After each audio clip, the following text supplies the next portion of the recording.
Welcome, Ministry Board leaders. Saturday morning, and we've got a little jazz fest going on in the background here at PJ's Palace. And that's a new alliteration. I haven't thought about that.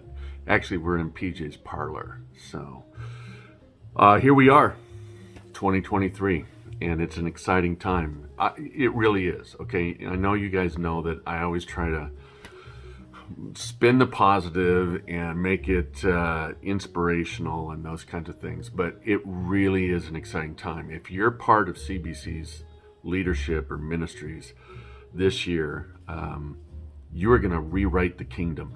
You really are. We are going to make history together on all of this. So I just want to say, first of all, and I'm looking at my points down below here. So this is where I actually get to use my undergrad degree.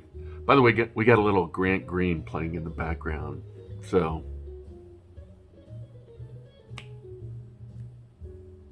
yeah. Anyway, focus. So this is where I actually get to use my undergrad degree in organizational leadership. I had a great meeting with a group from our church called Summit.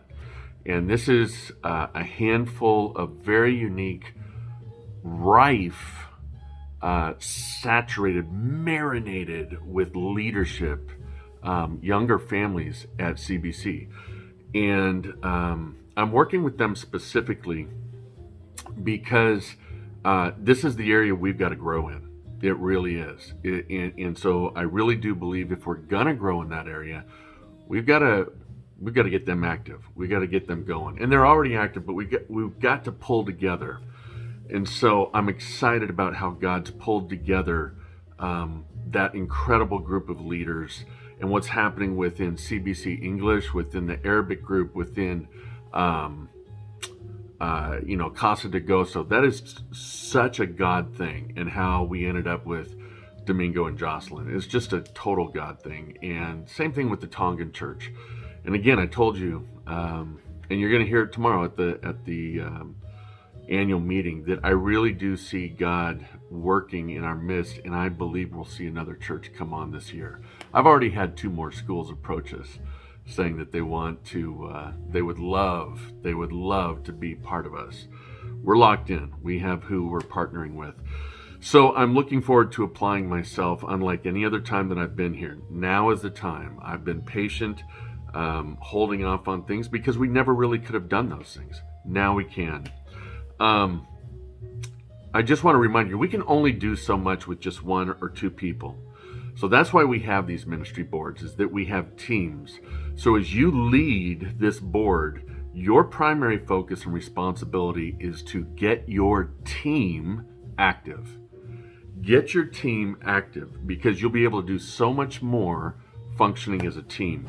Brad Walter, with our team, with our staff team, Brad said at the first staff meeting this past year something that really resonated with me.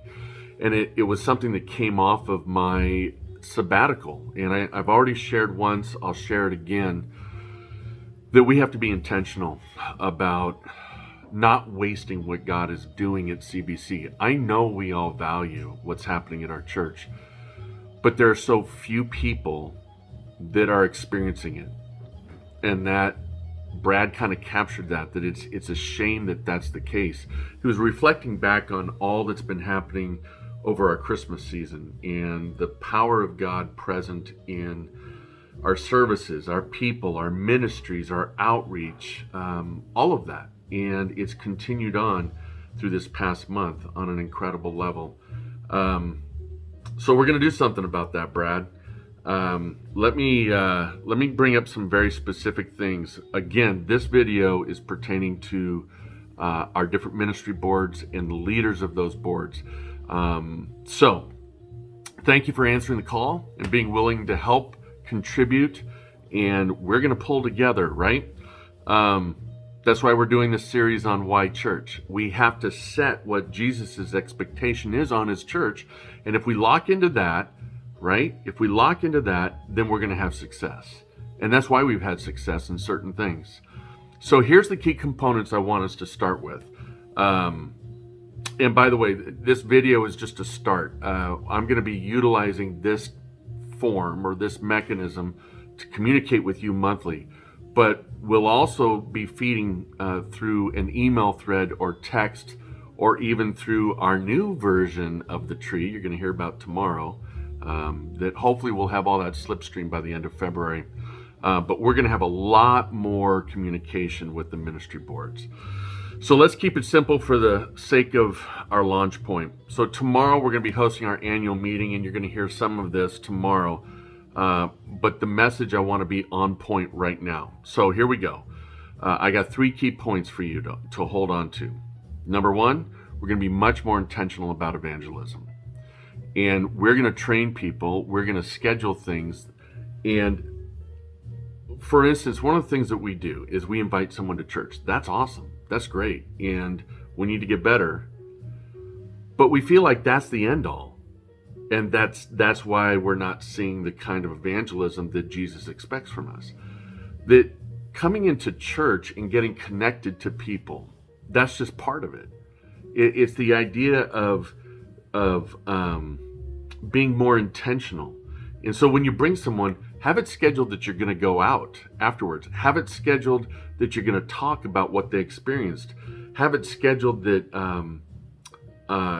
they end up coming to an event where they get to connect with people. That is why people will stay at a church. Number 1, because they have an experience of connecting with the Lord. That has to be primary. Number 2, they have a great experience connecting with the people there. And so we have to facilitate that. So it's not just about, hey, you showed up. It's about then following up so that you get the discipleship level going. And that's the second point. We're going to focus on discipleship in a major way. So remember, these 3 points, this is what you've got to communicate at your first meeting, okay? Is that your ministry, your particular ministry, needs to see, how are we going to do evangelism? How are we going to do discipleship? And then how do we develop a new culture of expected growth? Okay, so let me go back to the discipleship thing first. In your first meeting, I want you to examine and have a roundtable discussion. How can discipleship be taught and developed as an expectation within your particular ministry? We're going to give some resources on that coming up. Okay, so I don't expect a lot. Just start the conversation. And the biggest and most important thing is that you develop an expectation that in anything that you do in this ministry at CBC that you're oversighting, discipleship is primary. And we'll give some context to that. We'll feed you some bones. All right, what it doesn't mean is that you sit and you go through a book. That is not discipleship, okay? I'm going to make no apologies for that. That just isn't discipleship. That can be an element of discipleship, but that is not transformative discipleship. That's not Jesus Christ kind of discipleship. So it means going through life together and keeping someone or helping someone in their spiritual journey be transformed more and more into his likeness. Okay, so run with that idea. How will your particular ministry accomplish that? And then the third expectation, no apology, expected growth. We are going to move in a different direction this year, and there will be a new culture of expectant growth. No apologies. I'm done with the whole argument of people saying, look, it's not about the numbers. It isn't about the numbers, but all of you are very different and inspired when we have a full church service versus not a full church service. So that argument is just nullified. The reality is we're called to build the kingdom. We're not called to build our church. Be very clear. That's not what we're trying to do. But a church that's not growing is indicative of something being wrong. And I'm resetting that culture. And you're going to help me reset that culture at CBC. We plan on growing. And not just leaving that to the Lord. It's a result of evangelism. It's a result of discipleship. It's all going to work together. And these ministries are the impetus to how we're going to do this. All right? Here's several practical things that I would lay out. And I'm going to move through them really quickly. We desire you to accomplish these things in the next 3 weeks. All right? So by the end of February, here's what your ministry board needs to do. Set up a strategic time to meet with your team. Number 1. Number 2, at that meeting, start with prayer. Emphasize prayer over your ministry. Number 3, review these expectations that I just laid out for you. Okay, and again, you can request a hard copy of this. Number 4, make sure the communication process for your group is clear. We have a lot of different ways to communicate now, whether email, texting, Zoom, using this channel on the church Facebook, okay, or the YouTube channel, okay. Set goals for the first quarter and then for the year. In this first meeting, you should set goals for your team and your ministry for the first quarter. In other words, what are we going to get done by Easter?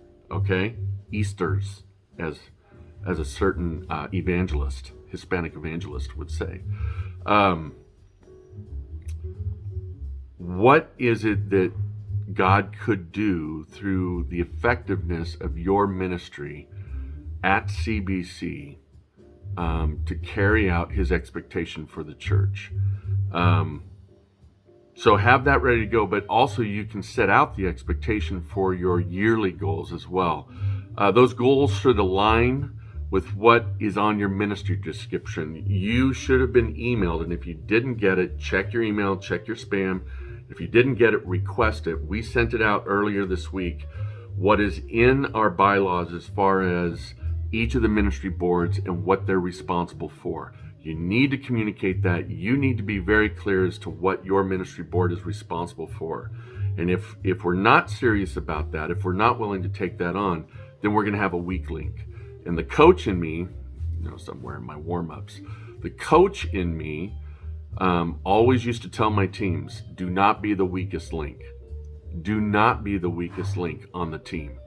Take enough sincerity and ownership and responsibility that that ministry does not show as the weakest link, okay?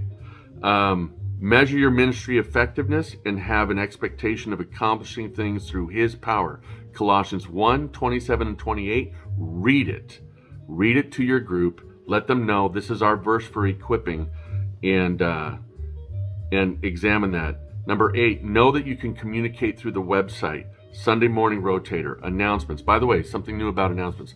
You can't just walk up and ask to do an announcement anymore. Not going to work. We're doing video announcements from now on, and you need to contact the office by the Tuesday, 2 p.m. Tuesday before the Sunday that you want the announcement up on the video. We may get inundated with too many. We have a cap of 4 announcements per Sunday. That's it. Otherwise, it all becomes white noise and nobody remembers what was actually said. The other thing is you can get it into the bulletin. You can get it on the website. We can get it on the church Facebook and Instagram and social media. Okay? 9, a list of needs that I can help address, or the elders can help address, or the staff can help address. If you have needs, let us know what they are. And lastly, review the mission and vision statement and know how your ministry is called to help that thrive in your area and your focus. If you need the mission and vision statement, you should be able to go to the website and find it there. If not, just email me and I'll send it to you. All right? Big important thing. Build a team. The more we build the team, the more unity we have and the more God's going to work through us.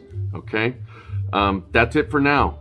And wow. Okay. So 14 minutes. If you want a hard copy of this, I've got it, and just request it. Let me know tomorrow. Captain signing out. God bless you.